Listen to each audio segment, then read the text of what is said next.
So as I mentioned, last but not least, because I think it's our topic is the most important of like the decade, let's say.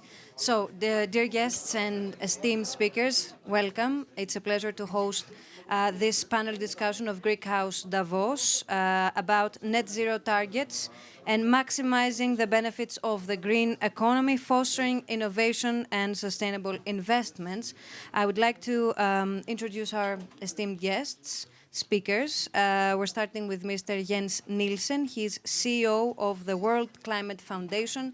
He's an expert in his field. He will speak to us about everything that you're doing with this foundation.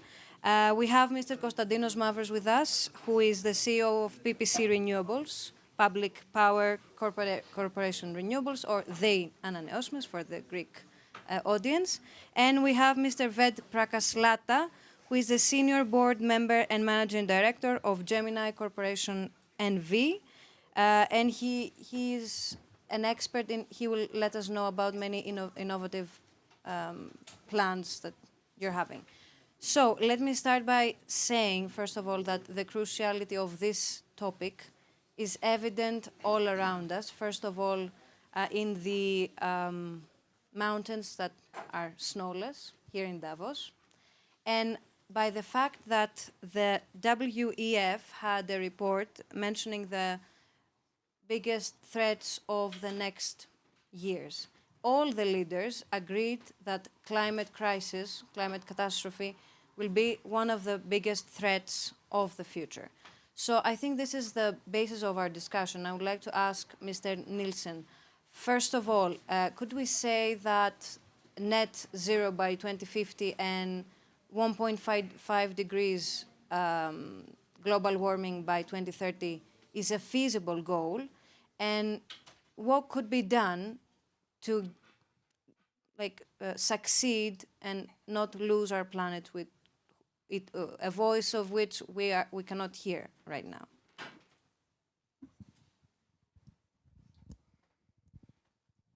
Hello, it works.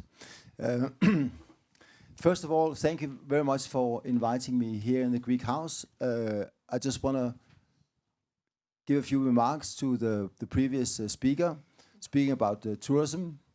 And because I've been a tourist for many years in Greece, I started off as a backpacker. And since, yeah, I did. Yeah. But I didn't stop there, because since then I have taken my family, my wife, my 2 kids to a number of islands. I've taken them to Athens twice. I've also been to Greece as a in terms of business. And I want to say that it's true for me. You have the sun, you have the sea, you have the culture, but you also have the people. So for me, Greece is a place where I can feel at home when I'm abroad. So that was my first remark. But then back to the Thank crisis. you for that remark. Yeah. So yes, it's true that we are right now at 1.15 degrees global warming, and we are facing a risk that we might surpass the 1.5 degrees within the next 10 years if we don't act now. And we have to act now, and we have to act in many, many ways. And we have the solutions to deploy. We have the solutions within renewable energy. We have the solutions within energy efficiency. And we also have solutions within that we can use nature and increase the world, both land and sea, as carbon sink. We also have the funding available.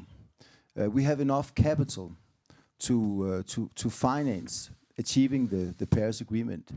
What we lack the most is government action, not just in being very ambitious, but also providing the right frameworks, from changing from subsidizing fossil fuels to subsidizing and promoting clean energy. The fourth thing I want to mention, which is important to activate more, is the people. The younger generations, but also all people to act as voters and to act as consumers, to push government to become more green, and also to really make sure to think when you buy products that you buy green?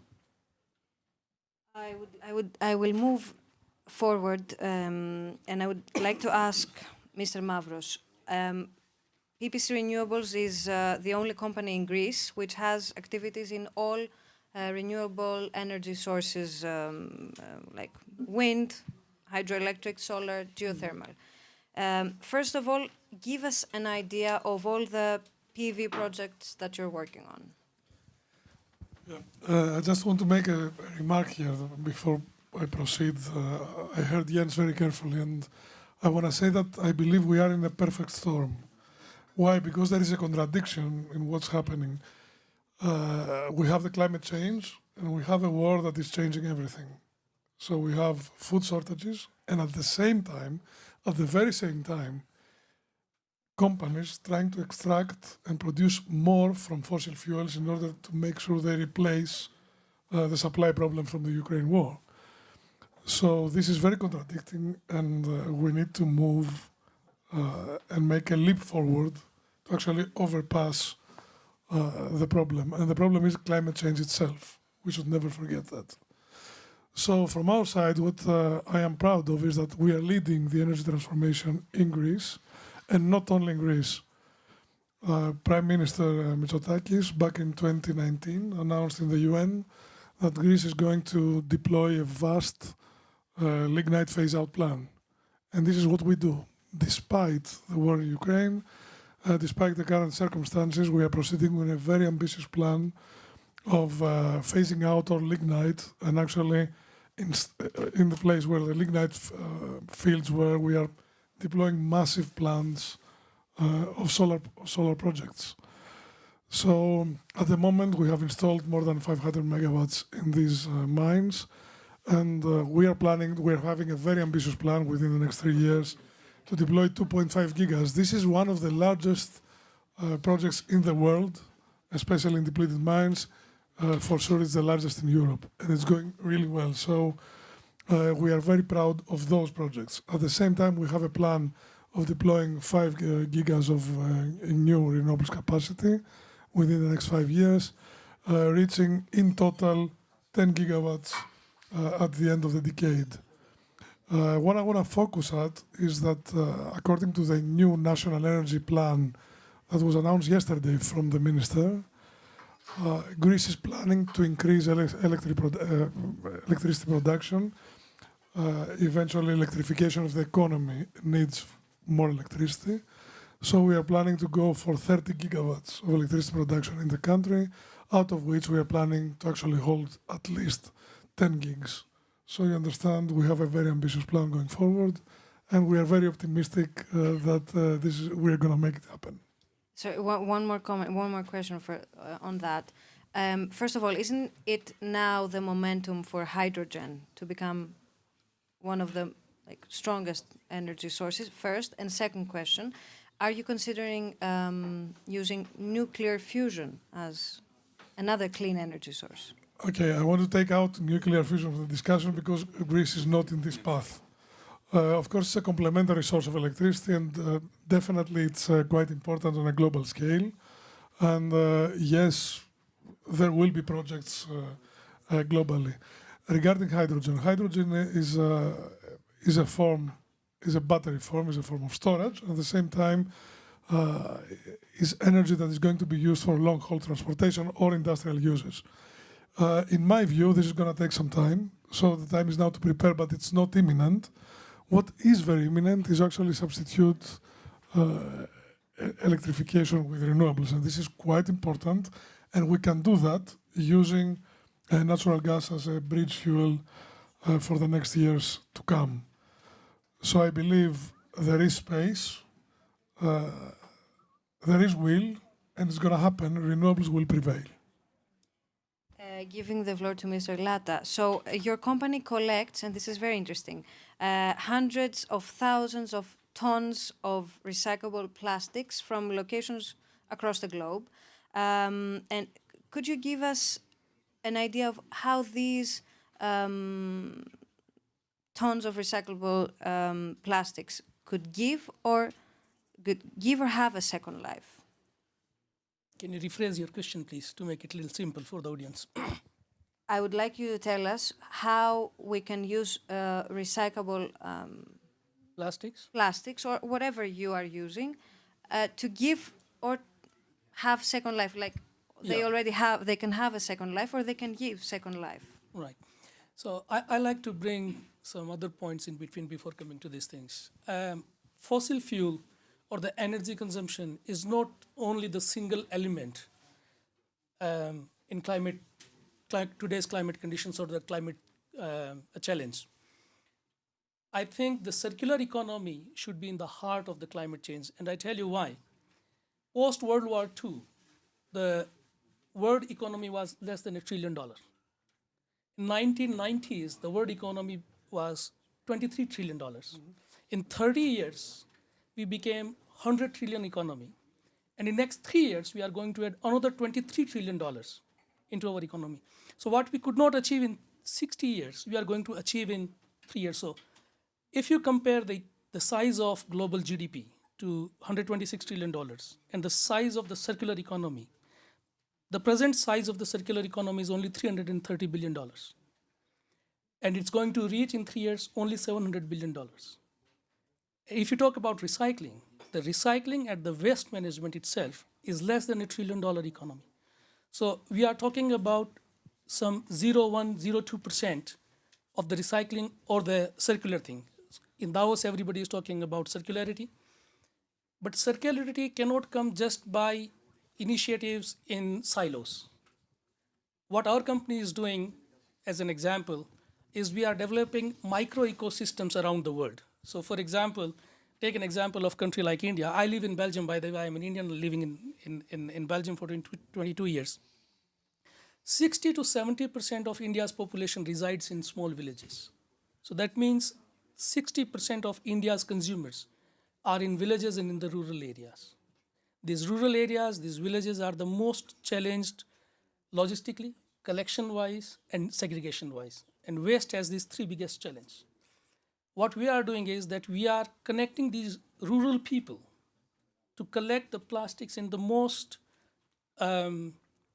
self-sufficient and compliant way, household to household, right? So we are teaching these villagers, this plastic is good, this plastic is not good. Send this plastics to that bin, send this plastic to it.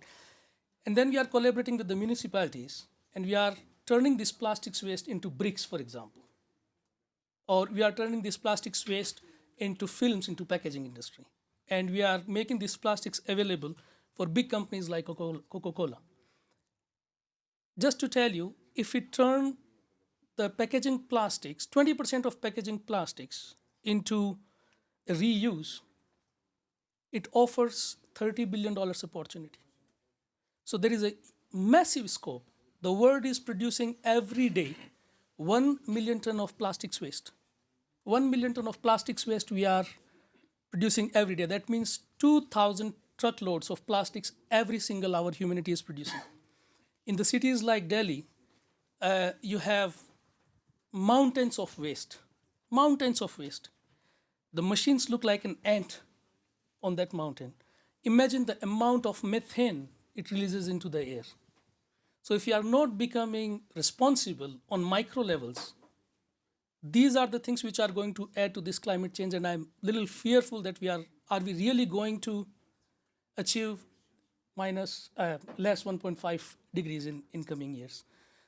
So what we are doing and what we are emphasizing, and the reason we are here in Davos, to championing the cause of developing micro ecosystems. So this is what we are doing. Are you optimistic about solving the problem of the climate crisis and reversing the climate catastrophe in the next 30 years, for example? I'm cautiously optimistic. The reason is that, and this is my personal opinion, and I'm not a scientist or a data analyst, but what I am seeing as a layman, that we are shifting. So for example, we are trying to shift petrol-driven or diesel-driven cars into electric vehicles. I was in advanced technology seminar of World Economic Forum, and there was Mayor of London, no, the city councillor of London, and he says if all the cars of London are turned into electric vehicles, we do not have enough grids to sustain that load of the electricity, right? So we are shifting the paradigm of fossil fuel into something else. This energy needs to be produced. We are talking about energy. In last 24 hours, we have consumed 350 million megawatts of energy, and out of that, 300 million megawatt of energy has come from non-renewable resources.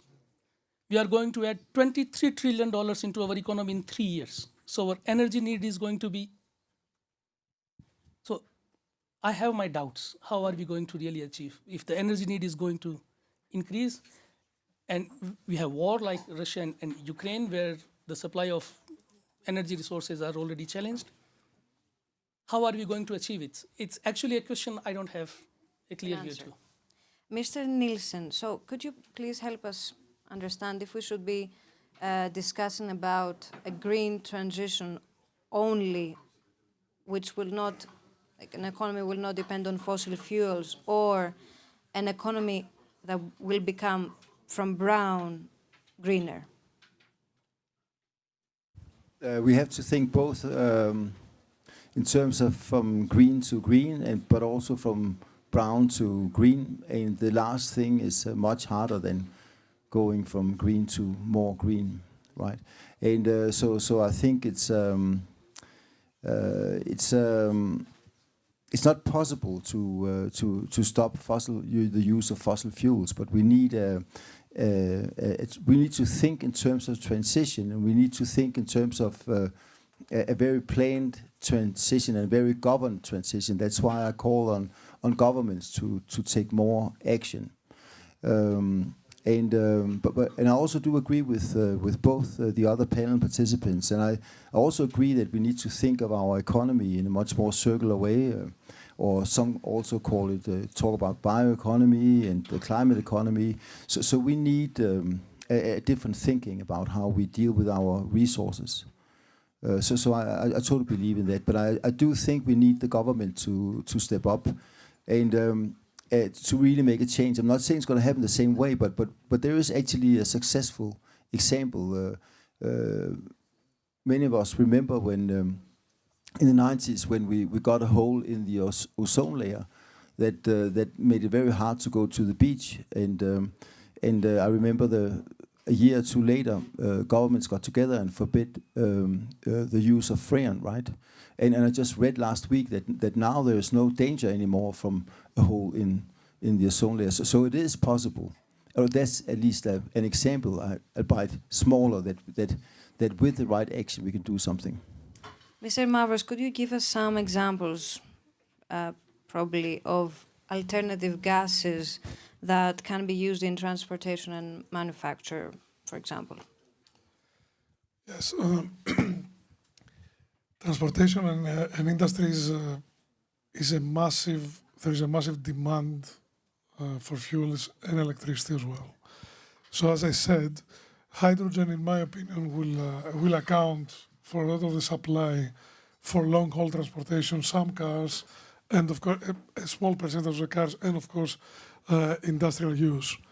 Then we are talking about synthetic fuels that are coming up, and of course electric cars will be there.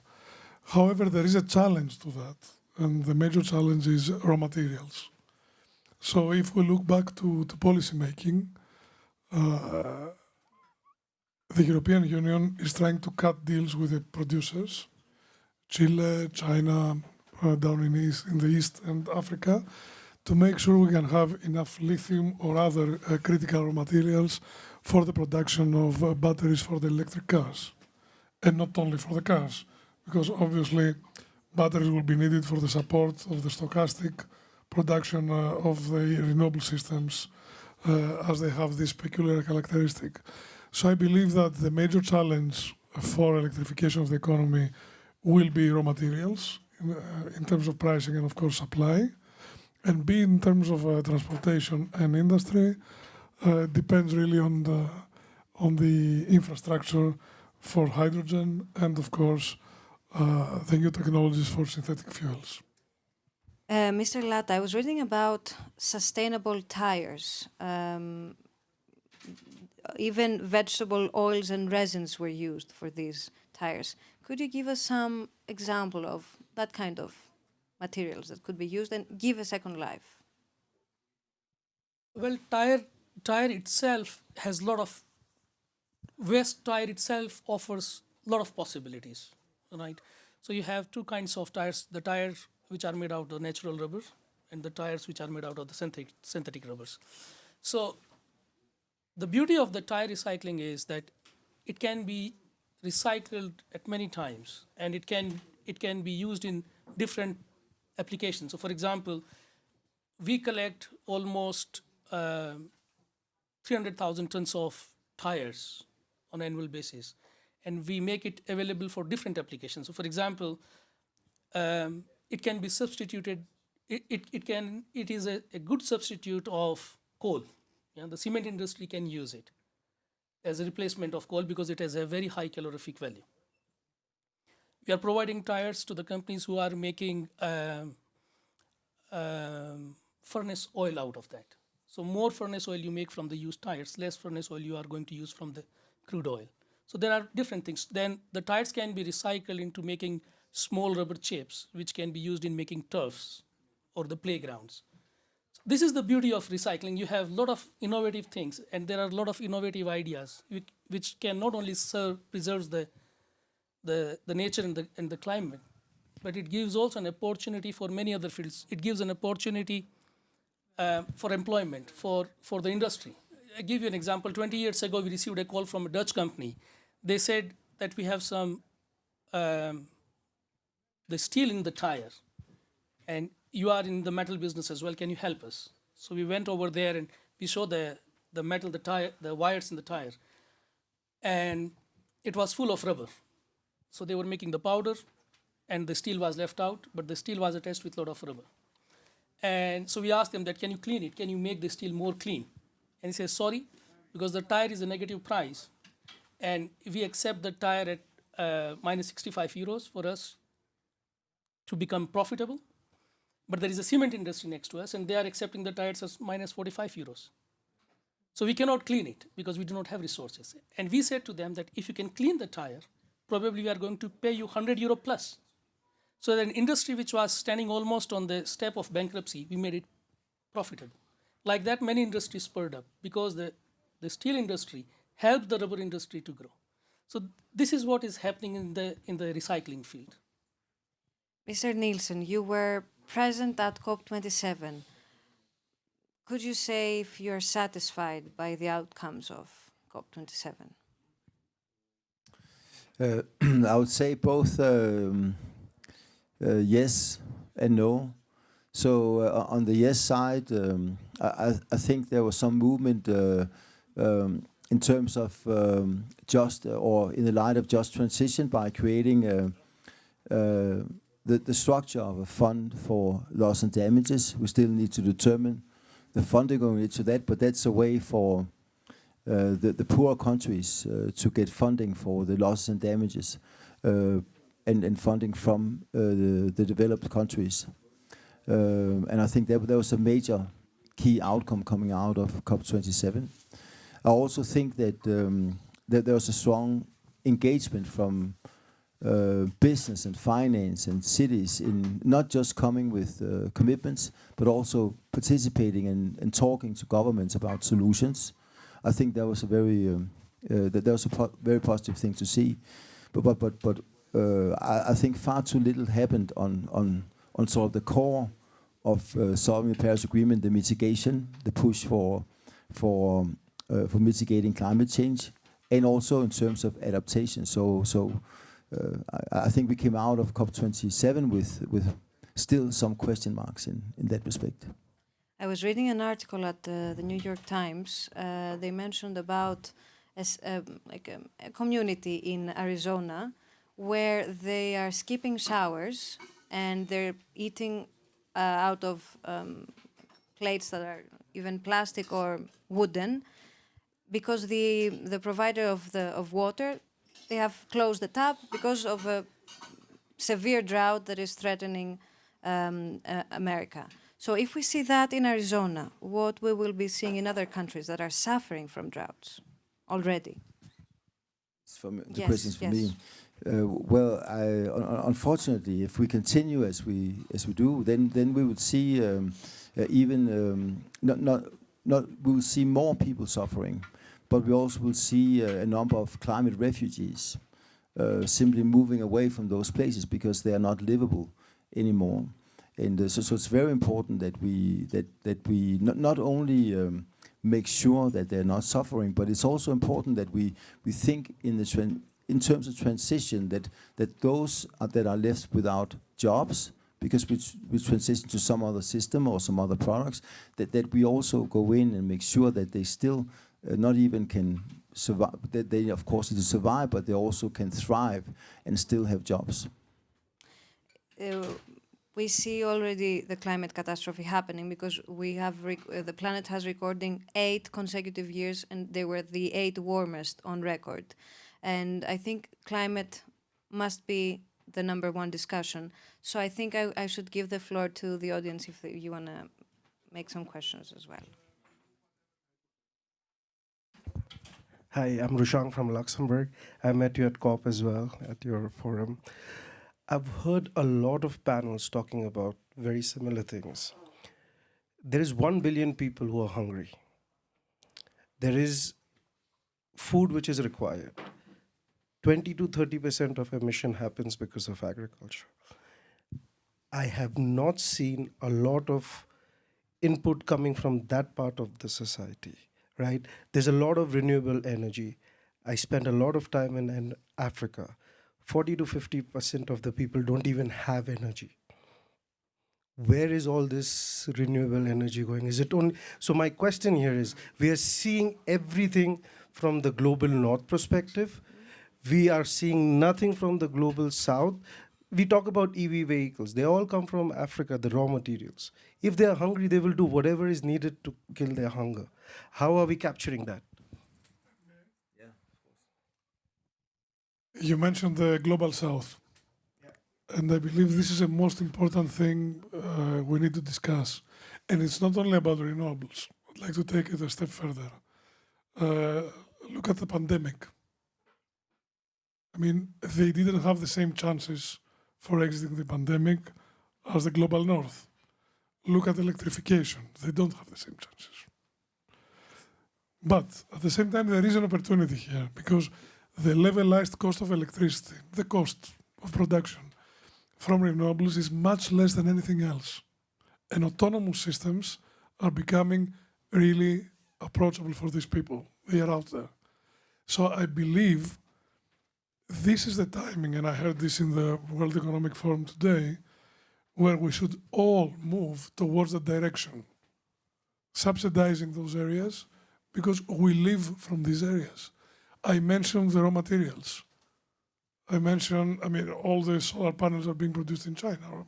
We're getting materials from Africa or from anywhere else. So Global South, and this is a very good note here, is an issue towards electrification, equality, moving forward. This is a very important point. The food industry is a $9 trillion economy, and we are wasting $1.5 trillion of food on annual basis. North. Global. Yeah, of course in North because there is, yeah. And like, yeah, exactly. And 900 million people are malnourished or hungry. Another side, 1.7 billion people are fighting with obesity. And yeah, again in North. And US alone spends $100 billion per year in fighting in fighting these things. So the answer lays again in the circularity of the things and making the circular economy a responsible economy, a social economy. If you are not becoming a responsible economy and social economy, the circular economy cannot be addressed. And if the circular economy cannot be addressed, the world problems cannot be addressed. I understand the energy is the second biggest need after food for the humanity. But the lack of responsibility, give you an example. You live in Africa. I have been once in Africa. I could not find a drinkable water, but I could find cola. Depends if you have money, you have drinkable water. Yeah, but I was in a remote place and I was, yeah. Yeah, but you can find a cola over there. So if cola can reach to that place, cola can also be made responsible to collect that plastics from there and make it recycle. And same goes for the food. So it's actually this, again, the microsystem and setting up clear responsibility of the producers. That if you are going to add another trillions and trillions of dollars into the economy, where your responsibilities are set. Yeah, just two brief comments from my side. Even if we solve the energy transition, if we move from brown energy to green energy, unfortunately, then if we keep the current food system, will mean we will surpass the 1.5 degrees and move towards 2 degrees warming, right? So it's just relating to what you're saying, very important that we get the circularity into the food system. So that's comment number one. The second comment is that what's really important is to give the South a voice. You are trying to do that, and that's very good, because I think, and they also are starting to think themselves that they need to build a stronger voice together. Because it's too much us talking also about what we will do with Africa. It has to be Africa talking about what Africa needs. But there is also, you mentioned food, there is an opportunity in food, and there are many alternatives to meat, for example. Even bugs are used, and the EU has already decided on that they can be used for food. So it's something that we didn't touch, but it's a huge theme as well, and we should protect climate in this way as well, by what we eat and how this is produced. Okay, so if you... Well, we just speak. Hello everybody. I'm George from Portugal. I'm actually studying climate change as a PhD.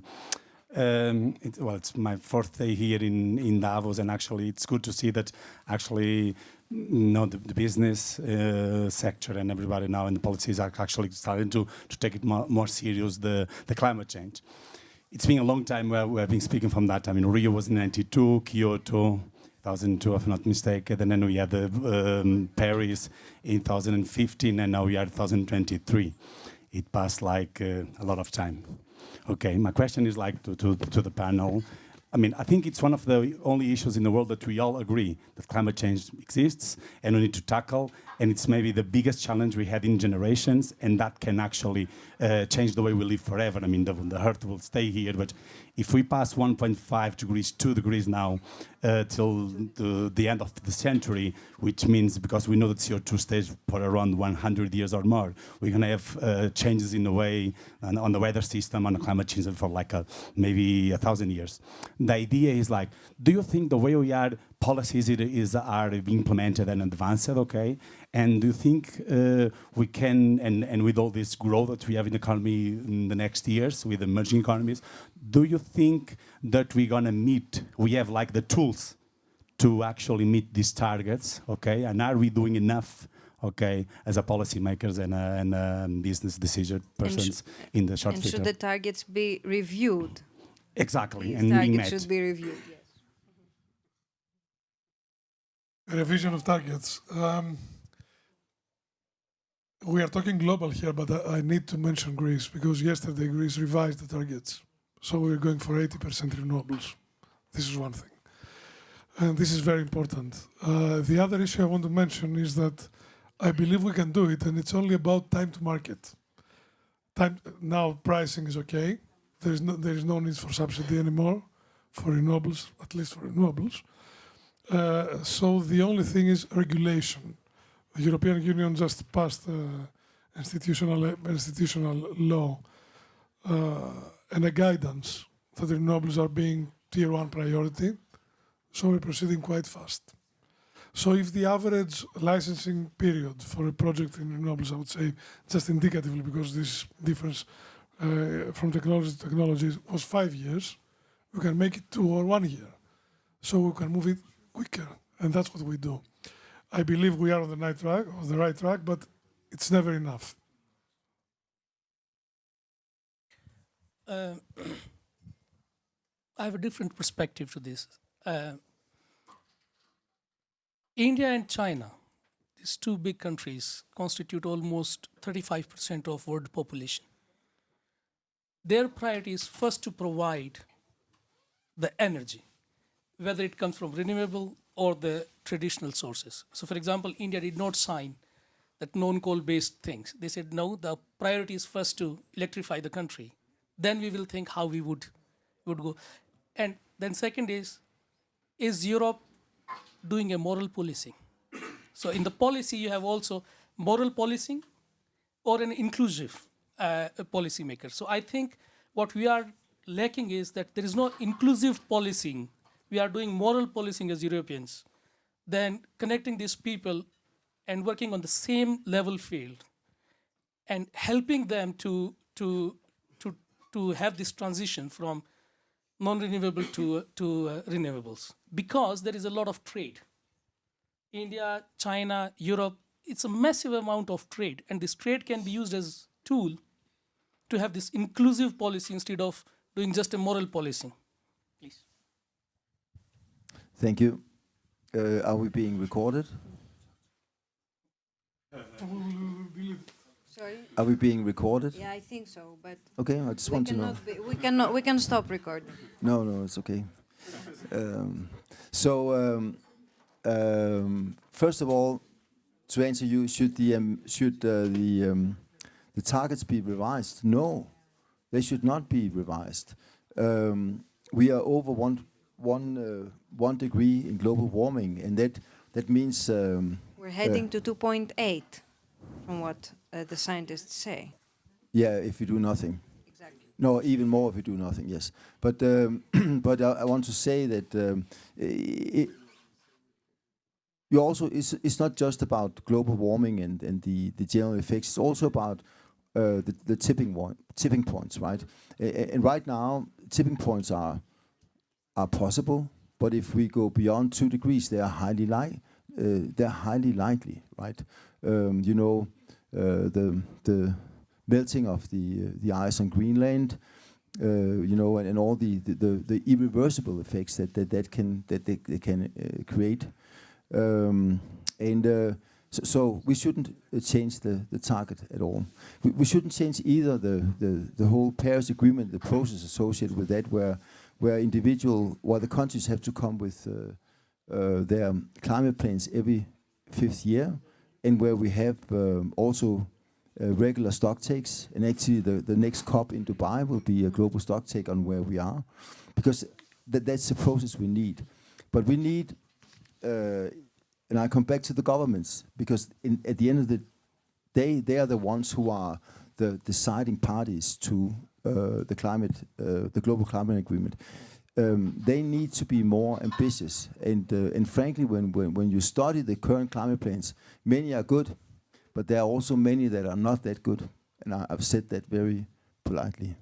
And there are many countries that need to shape it up. There are some NDCs, some climate plans that doesn't even have targets yet, and I think that is necessary. Then of course we also need, and then I'll finish. We need what you call non-state actors, businesses, financial institutions, cities, also to be much more aggressive, much more ambitious.